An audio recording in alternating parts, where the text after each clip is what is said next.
জাহাঙ্গীরনগর বিশ্ববিদ্যালয়ের নির্বাচন কমিশন ভবনে আছেন আমাদের সিনিয়র করেসপন্ডেন্ট আপেল শাহরিয়ার। সরাসরি তিনি যোগ দিচ্ছেন আমাদের সাথে। আপেল, ঠিক কোন অভিযোগে ছাত্রদল ভোট বর্জন করেছে, কোনো তথ্য আছে কি আপনার কাছে? আমাদের জানাবেন।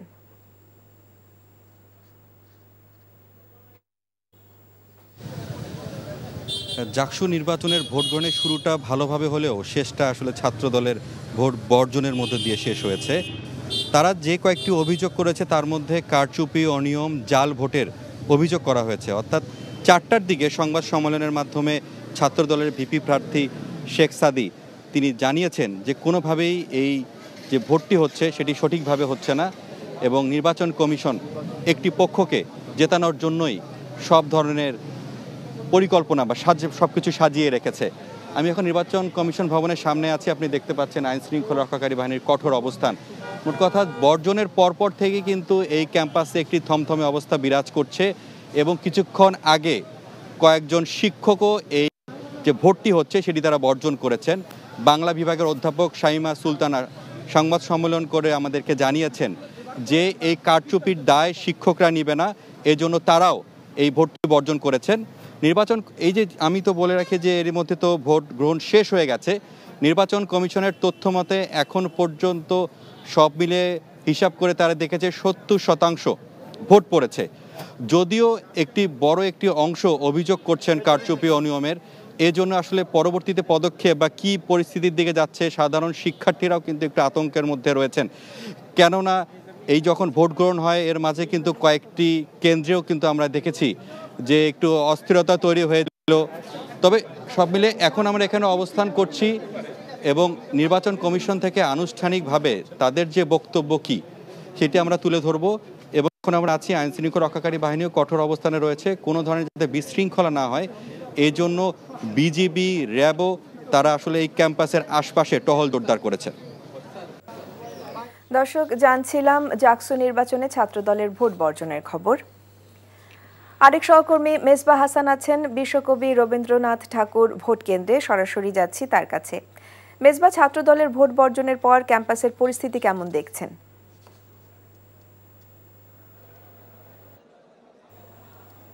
ক্যাম্পাসের পরিস্থিতি যদি বলার চেষ্টা করি, এখন কিন্তু 5টা বেজে অতিক্রম করেছে। এখনও কিন্তু যে হলটাতে আছি এখানে কিন্তু এখনও দেখতে পাচ্ছি দীর্ঘ লাইন। যেহেতু 9টা থেকে 5টা পর্যন্ত ভোট শেষ হওয়ার কথা ছিল, কিন্তু এখনও পর্যন্ত দীর্ঘ লাইন দেখেছি আমরা।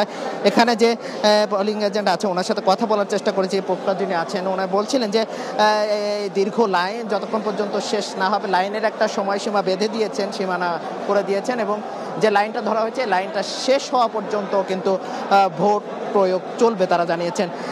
নির্বাচনের যদি পরিস্থিতি বলার চেষ্টা করে, সারাদিনের যদি বলার চেষ্টা করি, এক এক হলের অভিজ্ঞতা আসলে এক এক রকম। প্রত্যেকটা হলে কিন্তু আমরা নিয়মের ব্যত্যয় দেখেছি। কোনো হলে আমরা যে দেখেছি সেখানে অভিযোগ করছেন কিছু প্রার্থী তাদের পোলিং এজেন্টকে ঢুকতে দেওয়া হচ্ছে না। পোলিং এজেন্টে আমরা নির্বাচন কমিশনের সাথে সে হলের প্রক্টরের সাথে কথা বলছি, তারা যেটি বলছেন যে এখানে জায়গা না থাকার কারণে আসলে তাদের পোলিং এজেন্টকে দেওয়া হচ্ছে না।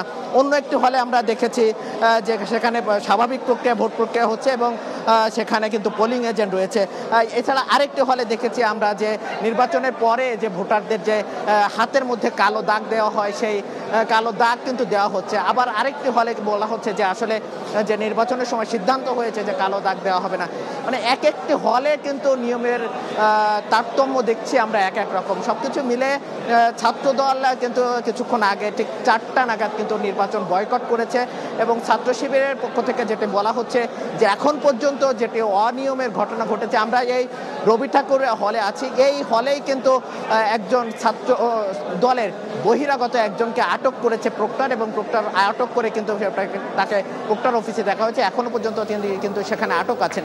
সবকিছু মিলিয়ে নির্বাচনের সবশেষ অবস্থা এখন পর্যন্ত 5টা, এখনো পর্যন্ত দীর্ঘ লাইন, কখন নাগাদ শেষ হবে আসলে বলা যাচ্ছে না।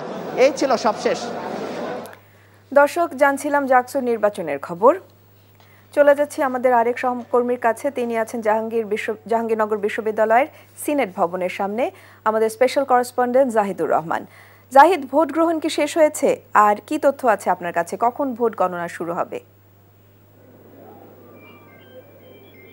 আফসানা, সে বিষয়টি জানতে আমি সিনেট ভবনের বাইরে থেকে এখন ভেতরে এসেছি এবং এই সিনেট ভবনটি এক অর্থে বলা যায় একটি কন্ট্রোল রুম, যেখান থেকে 21টি কেন্দ্রের কোথায় কি ঘটছে তা এক নিমিষে দেখা যায়। আপনি আমার পেছনে স্ক্রিন দেখতে পাচ্ছেন, সেই স্ক্রিনে দেখা যাচ্ছে, আমরা দেখতে পাচ্ছি যে বেশ কয়েকটি কেন্দ্রে এখনো শিক্ষার্থী অর্থাৎ ভোটাররা দাঁড়িয়ে আছে। কর্তৃপক্ষ বলেছেন যে যতক্ষণ পর্যন্ত লাইনে যারা থাকবে তাদের ভোট, সেটা যদি 6টা বাজে 6টা পর্যন্ত তারা ভোটগুলো নিয়ে নেবেন।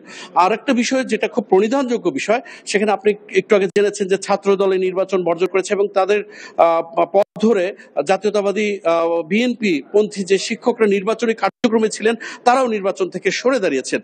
এই প্রেক্ষিতে এরকম পরিস্থিতি যখন একটা ঘোলাটে পরিস্থিতি হয়ে গেছে, তখন পুলিশ যারা একটা দূরবর্তী অবস্থানে ছিল তাদেরকে ক্রমান্বয়ে কৌশলগত কারণে, নিরাপত্তার কারণে তাদেরকে বিভিন্ন কেন্দ্রের কাছাকাছি এখানে ডিপ্লয় করা হয়েছে এবং বিভিন্ন কেন্দ্র ঘুরে এখন পুলিশের অবস্থান। আমরা কথা বলবো পুলিশের ডিআইজি রেজাউল করিম মল্লিকের সাথে। মিস্টার মল্লিক, একটা তো সমূহ একটা সংখ্যা দেখা যাচ্ছে, কি মেজার নিচ্ছেন, কি ধরনের সংখ্যা আছে?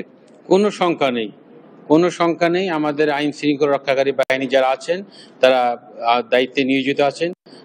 আমার মতে যে কোনো রকম সংখ্যা নেই, সম্পূর্ণ শান্তিপূর্ণভাবে নির্বাচন অনুষ্ঠিত হচ্ছে। আপনারা এটা শুনলেন। আর এখানে আরেকটা বিষয় বলি যে পুলিশের অ্যাডিশনাল আইজি আওলাদ হোসেন অ্যাডমিন, তিনিও কিন্তু এখানে মনিটর করছেন। তো এই ছিল সর্বশেষ আমার কাছে। আফসানা। দর্শক, জানছিলাম জাকসু নির্বাচনের খবর।